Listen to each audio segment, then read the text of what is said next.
हर हर महादेव, जय शिव शंकर। भक्तों, महानवमी को होती है माँ सिद्धिदात्री की पूजा। जानिए पूजा की विधि, कथा तथा मंत्र। भक्तों, वीडियो पसंद आए तो लाइक और शेयर करिएगा। चैनल पर नए हैं तो सब्सक्राइब करिएगा और कमेंट में जय माँ दुर्गा लिखना ना भूलिए। पौराणिक मान्यताओं के अनुसार ब्रह्मांड के प्रारंभ में भगवान भोलेनाथ ने देवी आदिशक्ति पराशक्ति की आराधना की। भगवान शिव ने माँ सिद्धिदात्री की कृपा से ही 8 सिद्धियों की प्राप्ति की थी। जी हाँ भक्तों, कमल पे बैठने वाली माँ सिद्धिदात्री लाल साड़ी में सुशोभित रहती हैं तथा भक्तों इनके चारों हाथों में सुदर्शन चक्र, शंख, गदा और कमल रहता है। नवरात्रि पूजन के आखिरी दिन यानी कि महानवमी को दुर्गा जी की नौवीं शक्ति माँ सिद्धिदात्री की उपासना और पूजा की जाती है। इसी दिन भक्त हवन भी करते हैं। देवी सभी प्रकार की सिद्धियों को प्रदान करने वाली हैं। इस दिन जो भक्त विधि विधान और पूरी निष्ठा के साथ माँ की पूजा अर्चना करते हैं तो भक्तों उन्हें सभी प्रकार की सिद्धियों की प्राप्ति हो जाती है। सृष्टि में कुछ भी उसके लिए असाध्य अगम्य नहीं रह जाता है। मतलब जो कुछ भी ऐसा नहीं है जो प्राप्त करने योग्य ना रह जाए। ब्रह्मांड पर पूर्ण विजय प्राप्त करने का सामर्थ्य भी उसमें आ जाता है जो माँ सिद्धिदात्री की पूजा अर्चना की करता है। सिद्धियों की प्राप्ति के लिए मनुष्य ही नहीं, देव, गंधर्व, असुर, ऋषि आदि सभी इनकी पूजा करते हैं। इतना ही नहीं, माँ सिद्धिदात्री शोक, रोग एवं भय से मुक्ति भी दिलाती हैं।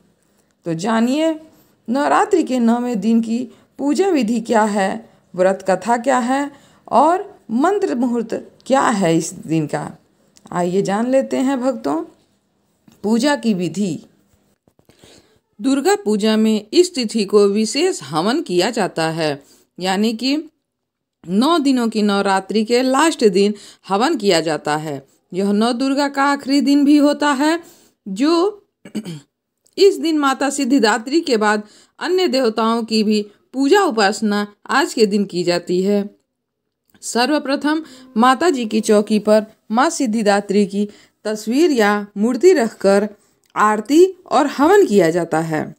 हवन करते वक्त सभी देवी देवताओं के नाम से आहुति देनी चाहिए, यानी कि सभी देवी देवताओं का आह्वान करके उनके नाम की आहुति देनी चाहिए। बाद में माता के नाम से आहुति भी देनी चाहिए। उसके बाद माता के नाम की आहुति देनी चाहिए। दुर्गा सप्तशती के सभी श्लोक मंत्र रूप हैं, अतः सप्तशती के सभी श्लोक के साथ आहुति दी जा सकती है। देवी के बीज मंत्र ओम ह्रीं क्लीं चामुंडाय विच्चे नमो नमः से कम 108 बार आहुति देनी चाहिए। भगवान शंकर और ब्रह्मा जी की पूजा के बाद अंत में आरती करनी चाहिए। आरती के बाद हवन में जो भी प्रसाद चढ़ाया जाता है उसे समस्त लोगों में, पूरे परिवार में, अपने प्रेमी जनों में बांट देना चाहिए। माँ सिद्धिदात्री की कथा क्या है? देवी पुराण में ऐसा उल्लेखित मिलता है कि भगवान शंकर ने भी इन्हीं की कृपा से अपनी 8 सिद्धियों को प्राप्त किया था। ये कमल पर आसीन है बैठी हुई और केवल मानव ही नहीं बल्कि सिद्ध, गंधर्व, यक्ष, देवता और असुर भी इनकी उपासना, आराधना, पूजा किया करते हैं। संसार में सभी वस्तुओं को सहज और सुलभता से प्राप्त करने के लिए नवरात्रि के 9वें दिन की पूजा की जाती है, यानी कि सभी प्रकार के अपने मनोवांछित फलों की प्राप्ति के लिए माँ सिद्धिदात्री की पूजा की जाती है।